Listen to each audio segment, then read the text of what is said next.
अस्सलामुअलैकुम दोस्तों, कैसे हैं आप सब। मैं आप सबको यूट्यूब चैनल इंग्लिश लिटरेचर पर वेलकम कहती हूँ। आज के वीडियो में जो हम लिटरेरी थ्योरी डिस्कस करने जा रहे हैं दैट इज़ स्ट्रक्चरलिज्म।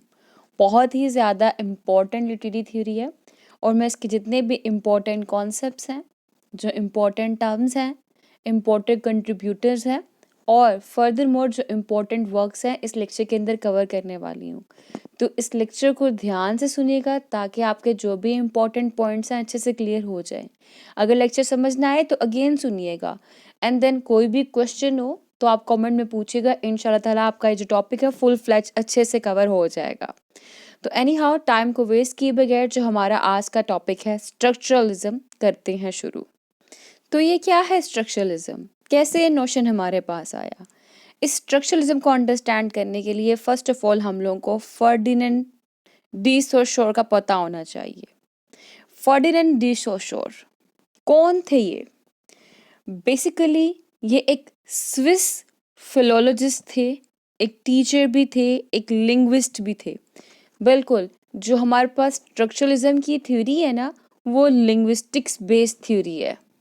उसका ग्रेट एम्फेसाइज है लैंग्वेज के ऊपर इस थ्योरी का। लैंग्वेज और structure, they both are too much important in this theory. तो क्या कहा फर्डिनेंड डी सोशोर ने?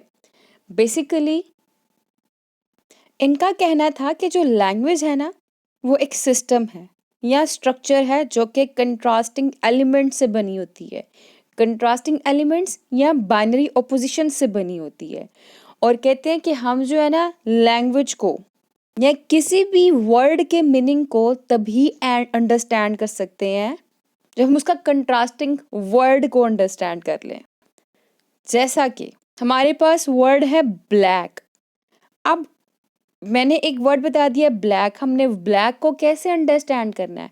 Something which is not white, something which is not red, something which is not grey. ठीक है, इस तरह से कहते कंट्रास्टिंग। इस कंट्रास्टिंग की बेस पे, इस बाइनरी ऑपोजिशन की बेस पे हम लैंग्वेज को, हम वर्ड्स को सीखते हैं। ये कहा है जी फर्डिनेंड डी सोशोर ने। Saussure's big idea was that language is a system. मैं इसको भी इन डेप्थ एक्सप्लेन करने वाली हूँ आगे। और structure made up of contrasting elements or binary oppositions. We only understand what something is by understanding what it is not. This system of differences structures language. इन्हीं points को मैं one by one in depth आगे discuss करने वाली हूँ। लेकिन उससे पहले मैं आपको थोड़ी सी बात और बता दूं हमारे रिस्पेक्टिव क्रिटिक के बारे में, थियरिस्ट के बारे में, कि ये जो है ना अपने स्टूडेंट्स को लेक्चर्स डिलीवर थे regarding to language, regarding to binary oppositions, regarding to the essential elements of language, importance of language. और जितने भी इनकी आइडियाज़ हैं वो सब के सब स्ट्रक्चरलिज्म की बेस थे। तो अब हुआ क्या, अपने लाइफ टाइम में इन्होंने लेक्चर्स तो डिलीवर कर दिए लेकिन कोई भी ऐसे वर्क पब्लिश नहीं करवाया था। फिर जो इनके स्टूडेंट्स थे उन सब ने मिलके इनके वर्क्स को कंपाइल किया, कंबाइन किया। इनके सब लेक्चर्स को इकट्ठा करके उन्होंने एक बुक बनाई। उस बुक का नाम रखा कोर्स इन जनरल लिंग्विस्टिक्स। और यही वर्क एक बेस बना किसका? मैंने आपको बताया स्ट्रक्चरलिज्म का। मैं फर्दर जो बेसिक कॉन्सेप्ट्स थे उनको एक्सप्लेन करने से पहले डायक्रॉनिक और साइक्रोनिक के बारे में बताना चाहूँगी आपको। तो आपने इसको फोकस से करके सुनना है क्योंकि इम्पॉर्टेंट कॉन्सेप्ट है। फर्डिनेंड डी सोशोर से पहले 19th सेंचुरी में, अर्ली 19th सेंचुरी में जो फिलोलॉजी थी वो basically scientific study of language मानी जाती थी। वो क्या करते थे? वो लैंग्वेज को इंटरप्रेट करते थे, एनालाइज करते थे और बताते थे कि लैंग्वेज का वर्ल्ड के साथ क्या रिलेशनशिप है। और उनका फोकस किसके ऊपर था? ये किन की बात कर रही हूँ मैं? फिलोलॉजिस्ट की बात कर रही हूँ। उनका फोकस था डायक्रॉनिक अप्रोच पे। मीन्स वो कहते थे कि जो लैंग्वेज है उसकी हिस्टोरिकल डेवलपमेंट इम्पॉर्टेंट होती है। क्या कहते थे? Historical development of language, that how languages develop, कि लैंग्वेज कैसे डेवलप है। डायक्रॉनिक में ये चीज़ इम्पॉर्टेंट थी। और हिस्टोरिकल डेवलपमेंट ऑफ लैंग्वेज को हम लोग जो वर्ड है उसके लिए वो हम लोग डायक्रॉनिक अप्रोच का वर्ड यूज़ करते हैं, यहाँ पे डायक्रॉनिक कहते हैं उसे। और पेपर में अक्सर क्वेश्चन आता है कि व्हाट इज़ डायक्रॉनिक स्टडी। तो diachronic study basically simple words में आपने बताना है कि historical development of the language is known as diachronic study. ये अप्रोच जो है ये एम्फेसाइज करती है origin of development historically. Development of what? Development of language. Clear? तो डायक्रॉनिक का फोकस किसके ऊपर है? हिस्टोरिकल डेवलपमेंट ऑफ लैंग्वेज के ऊपर। लेकिन फिर फर्डिनेंड डी सोशर ने जब अपना कंट्रीब्यूशन दिया in the field of philology, तो उन्होंने कहा कि हम लोगों को हिस्टोरिकल डेवलपमेंट ऑफ लैंग्वेज की बजाय चाहिए कि हम फोकस करें प्रेजेंट लर्निंग ऑफ लैंग्वेज, कि प्रेजेंट लर्निंग ऑफ लैंग्वेज क्या है, प्रेजेंट कंडीशन ऑफ लैंग्वेज क्या है। और प्रेजेंट कंडीशन ऑफ लैंग्वेज की स्टडी को साइक्रोनिक कहते हैं। क्लियर? डायक्रॉनिक क्या है? Historical development of language. और साइक्रोनिक क्या है? Present condition of language. जो डायक्रॉनिक अप्रोच के लोग थे उनका ये मानना था कि जो लैंग्वेज है ना वो क्या है? मिरर ऑफ द वर्ल्ड है, यानी कि इमिटेशन है, इसलिए लैंग्वेज का कोई स्ट्रक्चर नहीं होता। लेकिन फर्डिनेंड डी सोशर ने कहा कि नहीं, लैंग्वेज का स्ट्रक्चर होता है और हर लैंग्वेज जो है वो एक रूल गवर्नड एक्टिविटी होती है। कॉन्शियसली और अनकॉन्शियसली जितने भी स्पीकर्स होते हैं वो लैंग्वेज के अंदर कोई ना कोई रूल्स फॉलो कर रहे होते हैं। लैंग्वेज जो है वो एम ही नहीं बन जाती, लैंग्वेज जो है वो एक सिस्टम होती है। यहाँ पे वर्ड यूज़ किया ना, इज अ सिस्टम। लैंग्वेज एक सिस्टम होती है। सिस्टम कैसे? ये लैंग और पेरोल से मिलकर बनती है। अब ये लैंग और पेरोल क्या है ये भी मैं आगे जाके डिस्कस करती हूँ आपके साथ। अभी आपको इतना क्लियर हो गया कि डायक्रॉनिक स्टडी क्या है, साइक्रोनिक स्टडी क्या है। फर्डिनेंड डी सोशर ने क्या कहा कि हिस्टोरिकल डेवलपमेंट की जगह हम लोगों ने फोकस करना है प्रेजेंट कंडीशन ऑफ लैंग्वेज के ऊपर। और डायक्रॉनिक स्टडी का कहना था कि हिस्टोरिकली डेवलपमेंट देखनी चाहिए लैंग्वेज की। और फर्दर उन्होंने क्या कहा था? फर्दर उन्होंने ये कहा था कि लैंग्वेज जो है वो मिरर्ड है वर्ड का, मीन्स टू से दैट कि वो इमिटेशन है। ठीक है, इमिटेशन होने की बेस पे उसका कोई भी स्ट्रक्चर नहीं होता। लेकिन फर्डिनेंड डी सोशर ने कहा था कि वो इमिटेशन नहीं है। अब इमिटेशन की बात की गई तो इमिटेशन क्या होता है? इसको हम लोग माइमेटिक थियोरी भी कहते हैं, जो कि हम लोगों को एरिस्टोटल ने भी प्रेजेंट की थी। और माइमेटिक थियोरी में क्या कहा गया है जी? Language is only the naming source of to object, कि लैंग्वेज जो सिर्फ और सिर्फ ऑब्जेक्ट का नाम रखने का सोर्स है। It is an imitation of world, language सिर्फ और सिर्फ वर्ल्ड की इमिटेशन है। ये कहते हैं जी डायक्रॉनिक अप्रोच वाले, माइमेटिक थ्योरी वाले। लेकिन फर्डिनेंड डी सोशर ने कहा कि नहीं, लैंग्वेज जो है उसका पूरा एक स्ट्रक्चर है, वो पूरा एक सिस्टम है, वो इमिटेशन ऑफ वर्ल्ड नहीं है। अब इतना कॉन्सेप्ट आपको क्लियर हो गया होगा। अब आगे देखें, अगेन स्क्रीन पे देखें कि उसका बिग आइडिया क्या था कि लैंग्वेज एक सिस्टम है जो कंट्रास्टिंग एलिमेंट्स या बाइनरी ऑपोजिशन से मिली हुई है। हम हमेशा किस तरह लैंग्वेज को अंडरस्टैंड कर सकते हैं या किसी भी चीज़ को अंडरस्टैंड कर सकते हैं? उसका ऑपोजिट चीज़ से रिलेट करके। इसलिए जो ये डिफरेंस है लैंग्वेज का और ये जो डिफरेंस है सिस्टम का, यही चीज़ स्ट्रक्चर बनाता है लैंग्वेज का। क्लियर? अब ये देखें स्लाइड के ऊपर, बाइनरी ऑपोजिट मैंने वर्ड यूज़ किया। अब ये इंपॉर्टेंट टर्म है, बाइनरी ऑपोजिट है क्या? बेसिकली उसने कहा था कि जो वर्ड है उसके ऑपोजिट में जो नहीं है, हम कंट्रास्ट करके जो चीज़ बनाते हैं उसको बाइनरी ऑपोजिशन कहते हैं। जैसे कि day which is not night, which is not evening, ठीक है, white which is not black, dark which is not light. तो इस तरह से हम लर्निंग करते हैं। ठीक है, किसी को बताना हो कि इस टाइम पे आपके हाथ में पेन है तो आप कैसे बताओगे? Pen which is not pencil, apple which is not mango, which is not orange, dog which is not cat। यानी कि उसका ऑपोजिशन ले आना, उसका बाइनरी ऑपोजिट बना देना। तो फर्डिनेंड डी सोशर का कहना है कि हम लोग जो लैंग्वेज है, जो वोकैबुलरी है, जो वर्ड्स है, वो कंट्रास्टिंग वर्ड्स करके यानी कि बाइनरी ऑपोजिट के थ्रू सीखते हैं। इसके बाद एक और इम्पॉर्टेंट कॉन्सेप्ट है जो फर्डिनेंड डी सोशो ने दिया वो है एपिस्टीम का।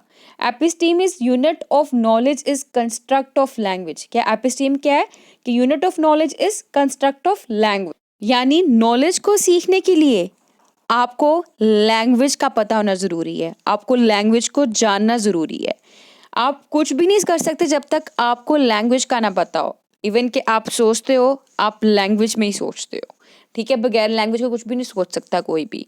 आप कोई काम करते हो, आप लैंग्वेज में ही कोई ना कोई काम कर रहे होते हो। लैंग्वेज इनके लिए बहुत ही ब्रॉड वर्ड है। आपका बॉडी लैंग्वेज, आपका फैशन का लैंग्वेज, आपका ईटिंग का लैंग्वेज, यानी कि कहते हैं ये हर चीज़ के अंदर लैंग्वेज मौजूद है। तो it means language is essential. Clear? Episteme clear हो गया, बाइनरी अपोजिट क्लियर हो गया। ये कॉन्सेप्ट किसने दिए हैं? फर्डिनेंड डी सोशोर ने दिए हैं। अब स्क्रीन पे देखिए अगेन, फर्स्ट पॉइंट है लैंग्वेज इज एसेंशियल, कि लैंग्वेज बहुत ज़रूरी है। कोई भी नॉलेज गेन करना हो, आपने कुछ भी सीखना हो, तो लैंग्वेज एसेंशियल है। Without language you can do nothing, you can never learn anything. तो लैंग्वेज बहुत ज़रूरी है किसी भी चीज़ को सीखने के लिए। और फिर कहते हैं language has a structure, language is a system. Structure या सिस्टम की बात की जाए तो इट मीन्स बात की जा रही है कि पूरे ओवरऑल लैंग्वेज की, कि लैंग्वेज जो है वो एक सिस्टम है। ये लैंग और पेरोल से मिलकर बनता है। लैंग क्या होता है? लैंग बेसिकली आइडिया होता है, और पेरोल क्या होता है? प्रैक्टिस। लैंग क्या है? आइडिया ऑफ अ लैंग्वेज, और पेरोल क्या है? Practice of a language. Langue क्या होता है? लैंग बेसिकली एक सिस्टम होता है। इसको हम मेथड भी कह सकते हैं, जो कि स्पीच को समझने में, अंडरस्टैंड करने में हेल्प करता है।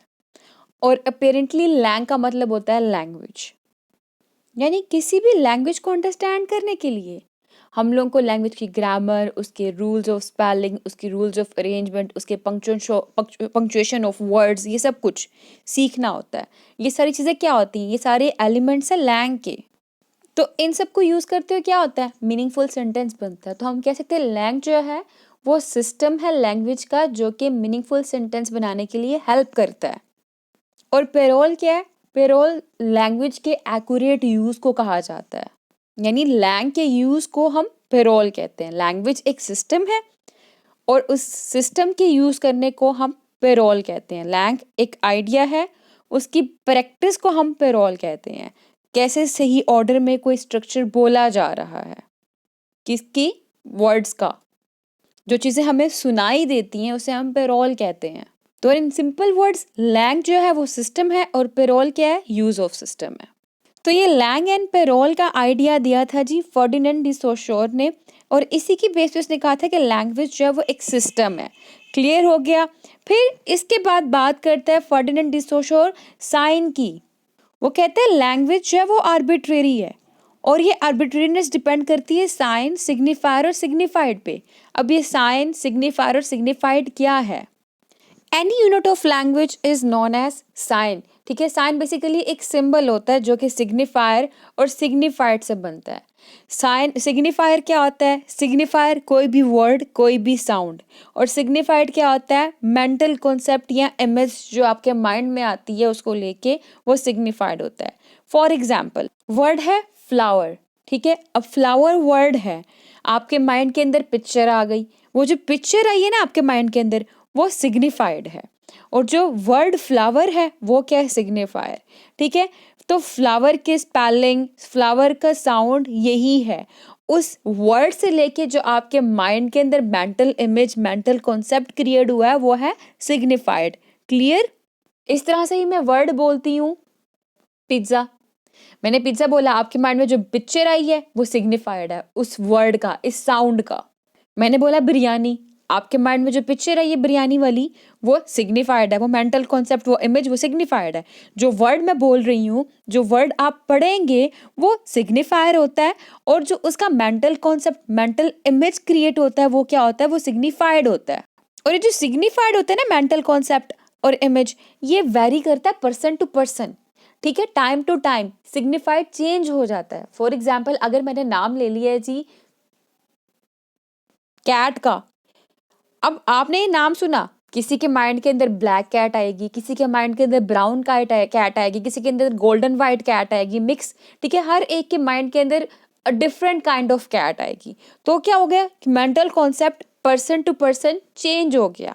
इसी तरह से मैंने वर्ड बोला जी फ्लावर, आपने फ्लावर का वर्ड पढ़ा तो आपके माइंड में क्या, सबके माइंड में रोज ही आएगा? नहीं, किसी के माइंड में लिली आ जाएगा, किसी के माइंड के अंदर ट्यूलिप आ जाएगा, किसी के माइंड के अंदर ऑर्चिड आएगा। यानी कि हर एक पर्सन के माइंड के अंदर डिफरेंट काइंड ऑफ फ्लावर्स आएंगे, सबके माइंड के अंदर एक ही फूल नहीं आएगा।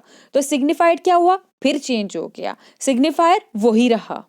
यानी सिग्निफायर वर्ड या जो साउंड होते हैं वो सेम रहते हैं, डज नॉट चेंज, ये कभी भी चेंज नहीं होते। लेकिन जो सिग्निफाइड होते हैं, जो मेंटल कॉन्सेप्ट होते हैं, जो इमेजेस होते हैं, वो चेंज हो जाते हैं।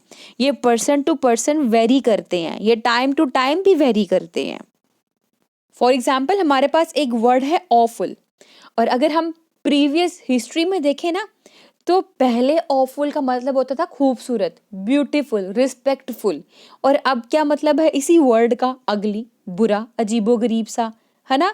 तो क्या हुआ कि हमारे पास वर्ड यानी कि जो सिग्निफायर था वो वही रहा, ठीक है, लेकिन जो उसका सिग्निफाइड था, जो उसका मेंटल कॉन्सेप्ट, जो इमेज था, अब के टाइम में वो चेंज हो चुका हुआ है, वो अगली हो चुका हुआ है।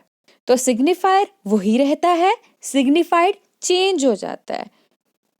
और जो स्ट्रक्चरलिस्ट होते हैं वो एम्फेसाइज करते हैं सिग्निफायर के ऊपर, कि सिग्निफायर जो है वो ज़्यादा इंपॉर्टेंट है सिग्निफाइड के मुकाबले में, क्योंकि सिग्निफाइड डज नॉट चेंज।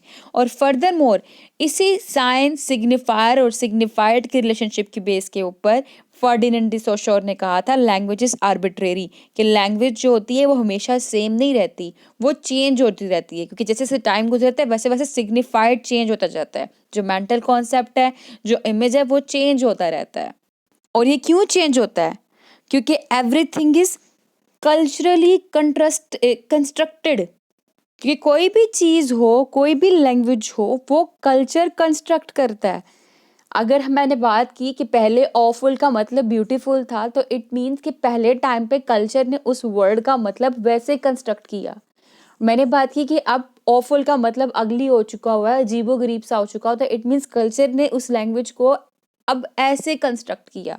तो everything is culturally constructed, that is why language is arbitrary. अब क्योंकि सब कुछ कल्चरली कंस्ट्रक्टेड है और लैंग्वेज इसीलिए आर्बिट्रेरी हो चुकी है, तो इसीलिए फर्डिनेंड डी सोशोर कहता है कि जो मीनिंग है ना, वो हम सिर्फ और सिर्फ बाइनरी ओपोजिशन के थ्रू ही अंडरस्टैंड कर सकते हैं। क्योंकि पहले डे है तो which is not night, awful है विच इज़ नॉट ब्यूटीफुल, अब हम ऐसे बोलेंगे। तो कहते हैं कंट्रास्टिंग वर्ड के थ्रू ही हम लोग जो नए वर्ड्स हैं, जो लैंग्वेज है, वो सीख सकते हैं। तो ये सारे कॉन्सेप्ट दिए स्ट्रक्चरलिज्म के अंदर फर्डिनेंड डी सोशोर ने। तो आई होप कि आपको ये कॉन्सेप्ट्स तो क्लियर हो चुके होंगे। अब हम देखते हैं कुछ की फिगर्स और उनके फर्दर कंट्रीब्यूशन क्या है इसी स्ट्रक्चरलिज्म की थ्योरी के अंदर। तो कुछ की फिगर्स है हमारे पास, जिसमें हमारे पास नंबर 1 पे आ जाते हैं फर्डिनेंड डी सोशोर। इनको तो हमने डिटेल डिस्कस कर लिया, लेकिन फर्डिनेंड डी सोशोर के बाद हमारे पास जो इम्पोर्टेंट नेम है, मोस्ट इम्पोर्टेंट नेम है, वो है क्लॉड लेवी स्ट्रॉस। बहुत ज़्यादा इम्पोर्टेंट नेम है इनका। इन्होंने जितने भी आइडियाज़ थे स्ट्रक्चरल लिंग्विस्टिक्स के, उन सब आइडियाज़ को लिया और उनको कल्चर के ऊपर अप्लाई कर दिया। वो लैंग्वेज की बात कर रहे थे, इन्होंने सारा कुछ कल्चर के ऊपर अप्लाई कर दिया। और उन्होंने क्या कहा, कहते हैं that culture is also structured like a language. On the surface, cultures may seem different, but if we dig deep enough, we will find that they are organized by the same rules and structures. कहते हैं जैसे कि language की deep study क्या कहलाती है, text की deep study, text के स्ट्रक्चर की डीप स्टडी को हम लोग स्ट्रक्चरलिज्म कहते हैं ना, कि in depth study of text is known as structuralism, जिसमें हम लोग क्या देखते हैं, टेक्स्ट का इन डेप्थ स्ट्रक्चर देखते हैं। बिल्कुल वैसे ही कहते हैं कि कल्चर भी स्ट्रक्चर्ड है like language. On surface cultures में सेम डिफरेंट दिख रहा होगा सरफेस के ऊपर, लेकिन अब अगर हम कल्चर को डीप गहराई तक देखें तो कल्चर भी क्या है, ऑर्गेनाइज्ड होते हैं सेम रूल्स एंड स्ट्रक्चर्स के साथ। जो बातें इसने कही मैं उसको बाद में एक्सप्लेन करती हूँ, लेकिन अभी थोड़ा सा इसके बारे में बता दूं कि जो क्लॉड लेवी स्ट्रॉस है ये एक एंथ्रोपोलॉजिस्ट था। जिसने सोशर्स के जो आइडिया थे उनको कल्चर के ऊपर अप्लाई करके किस स्कूल के थ्रू रिप्रेजेंट किया? प्रेग स्कूल लिंग्विस्टिक्स के थ्रू रिप्रेजेंट किया था, लिंग्विस्ट्स। और सम टाइम आपकी आउटलाइन के अंदर क्वेश्चन भी आता है, स्ट्रक्चरलिज्म स्विस, स्ट्रक्चरलिज्म प्रेग। जो स्विस होता है उसके अंदर आपने बात करनी है फर्डिनेंड डी सोशोर की, और जो आपका प्रेग का कॉन्सेप्ट है ना, वहाँ पे अपने बात करनी है क्लॉड लेवी स्ट्रॉस की। तो एनी हाउ अब हम फर्दर इसी की एक जो कॉन्सेप्ट था कि उसने कहा था कि अगर हम लोग डीपली देखें कल्चर को तो वो ऑर्गेनाइज्ड होता है सेम रूल्स एंड स्ट्रक्चर्स। तो इसका मतलब क्या था? कहता अगर फैमिलीज में देखा जाए तो फैमिलीज जो है डिफरेंट कल्चर्स के अंदर डिफरेंटली डिफाइन की जाती हैं, लेकिन अगर हम सब कल्चर के अंदर एक चीज कॉमन देखें तो वो क्या है?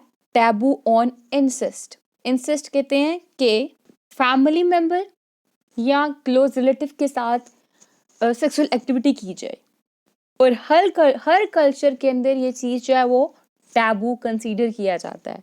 फॉर एग्जांपल अपनी माँ से शादी करना ये एक टैबू है, और हर कल्चर के अंदर हर कोई इस बात के ऊपर एग्री करता है, यानी कि रूल्स आ गए यहाँ पे।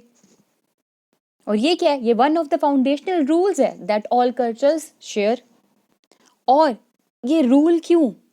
अगर ये रूल ना होता तो कोई भी अपनी फैमिली से बाहर ना जाता, कोई भी स्ट्रेंजर्स से शादी ना करता कल्चर के अंदर। और अगर स्ट्रेंजर्स से शादी होती है तो क्या होता है? कम्युनिटीज़ बनती हैं, और अगर हमें कम्युनिटीज़ बनानी है तो हम लोगों को सोसाइटीज़ बनानी होंगी। और अगर इंसेस्ट को टैबू ना कंसिडर किया जाए तो हमारी सोसाइटी ही नहीं बनेगी, क्योंकि इसको टैबू कंसिडर किया गया तभी तो हम लोग सोसाइटी के अंदर मूव किए गए। सोसाइटी में जब हम गए हैं, हम कम्युनिटी में गए हैं, हमारी फिर उसके बाद क्या हुई है? सिविलाइजेशन शुरू हुई है। क्लियर? अच्छा, ये इंसेस्ट के स्पेलिंग ठीक कर लीजिएगा। तो वो यही कह रहा कहता है अगर हम लोग डीपली कल्चर को भी देखें ना तो कल्चर भी रूल्स एंड स्ट्रक्चर रखता है जैसा कि लैंग्वेज रखती है। ये कहता है जी क्लॉड लेवी स्ट्रॉस। इसके बाद जो इम्पोर्टेंट नेम है वो है व्लादिमीर प्रोप का, जिसने कॉन्सेप्ट दिया है फोक एंड फेरी टेल्स के बारे में। इसके मुताबिक जितनी भी फोक और फेरी टेल्स हैं वो सब के सब 31 फिक्स्ड एलिमेंट्स के ऊपर बेस करती हैं। ये वो फर्स्ट थेरिस्ट था जिसने स्ट्रक्चरल अप्रोच को स्टडी ऑफ नैरेटिव्स के ऊपर अप्लाई किया था। इसने एक बंच लिया रशियन फोक टेल्स का, उनको ब्रेक डाउन किया उनके बेसिक नैरेटिव कंपोनेंट्स के अंदर, उनको फिर इन डेप्थ उनके स्ट्रक्चर को स्टडी किया, और उनके स्ट्रक्चर को स्टडी करने के बाद इसने उसके एलिमेंट्स को एक्सट्रैक्ट किया था, निकाला था। ये कैसे पता लगा इसको? जब इसने डीप स्टडी की उसके स्ट्रक्चर की, तब पता लगा कि इसके अंदर 31 इंपॉर्टेंट एलिमेंट्स होते हैं। किसके अंदर? फोक टेल्स के अंदर या फेरी टेल्स के अंदर। तो व्लादिमीर प्रोप ने क्या किया था? फोक टेल्स और फेरी टेल्स को स्ट्रक्चरलिस्ट अप्रोच अप्लाई करके एनालाइज किया था। फिर रोनाल्ड बार्ट्स है जिसने डेथ ऑफ द ऑथर्स का कॉन्सेप्ट दिया था, और फर्दर मोर ये अर्लीस्ट और मोस्ट इम्पॉर्टेंट स्ट्रक्चरलिस्ट था जिसने लिटरेरी थेरीज को अप्लाई किया था, उनके आइडियाज़ को अप्लाई किया था लिटरेचर के ऊपर। और इसके बारे में इंटरेस्टिंग बात यह कि पहले स्ट्रक्चरलिस्ट के तौर पे हमारे सामने आया था, लेकिन बाद में ये पोस्ट स्ट्रक्चरलिज्म के साथ एसोसिएट हो गया था।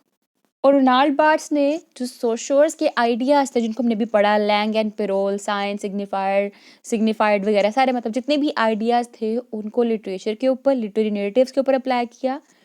बल्कि लिटरेरी नैरेटिव्स के साथ साथ ही उसने जितने form of cultural and social phenomena थे उनके ऊपर भी इस आइडियाज़ को अप्लाई किया था। जो फैशन है, फूड है, मीडिया है, इन सब के ऊपर, जितने भी कल्चरल फिनोमेना है इन सब के ऊपर इसने इस थेरी को, यानी कि स्ट्रक्चरलिज्म की थेरी को अप्लाई किया, और उनके जितने डीप स्ट्रक्चर्स हैं और उनके जो मीनिंग है उनको अनकवर करने की कोशिश की थी। फिर उसके बाद जो हमारे पास लास्ट नेम आता है वो है टिस्विटन का, जिसने जब स्ट्रक्चरलिस्ट अप्रोच अप्लाई की टेक्स्ट के ऊपर तो इसने कहा था कि जितनी भी स्टोरीज हैं वो ग्रामेटिकल यूनिट्स के ऊपर कंपोज की जाती हैं। ठीक है, ये इंपॉर्टेंट की फिगर्स थे। अब मैं आपको कुछ इंपॉर्टेंट टर्म्स के बारे में बता दूं। इन की फिगर्स के जो इंपॉर्टेंट वर्क्स हैं मैं वो आगे आपको बताऊंगी। ठीक है, अब कुछ इंपॉर्टेंट टर्म्स है इसके अंदर, वो है स्ट्रक्चर। स्ट्रक्चर क्या होता है?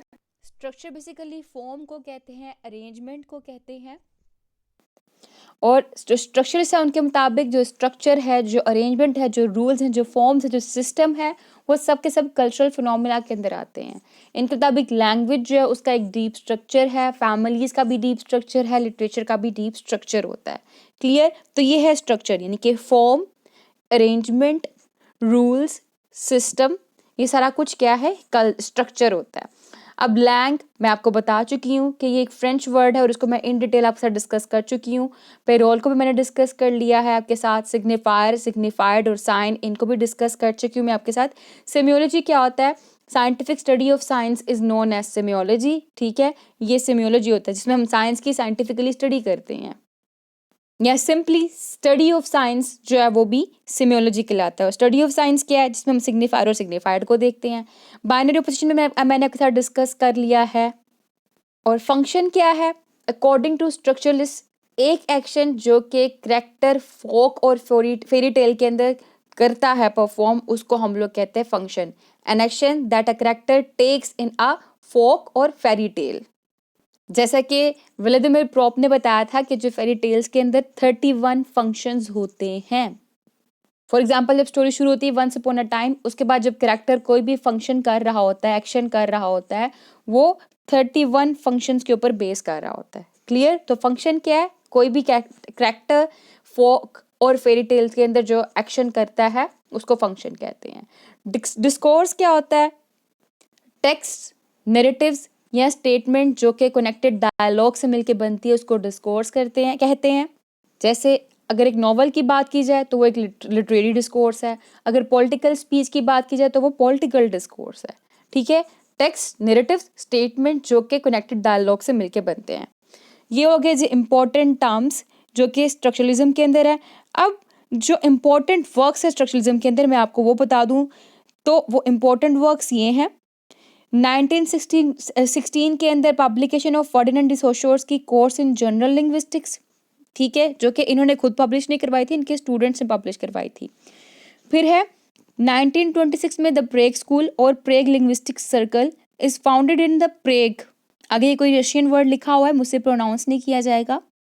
देन है 1928 में the Russian philologist Vladimir Propp publishes morphology of the folk tale. ये इंपॉर्टेंट वर्क्स, इनके वर्क्स के आपने नेम याद रखने हैं, एमसीक्यूज में पूछे जाते हैं। फिर 1941 से 1945 के ड्यूरेशन में क्लॉड लेवी स्ट्रॉस में comes under the influence of Roman Jackson in New York. ठीक है, ये भी इंपॉर्टेंट टाइम पीरियड है।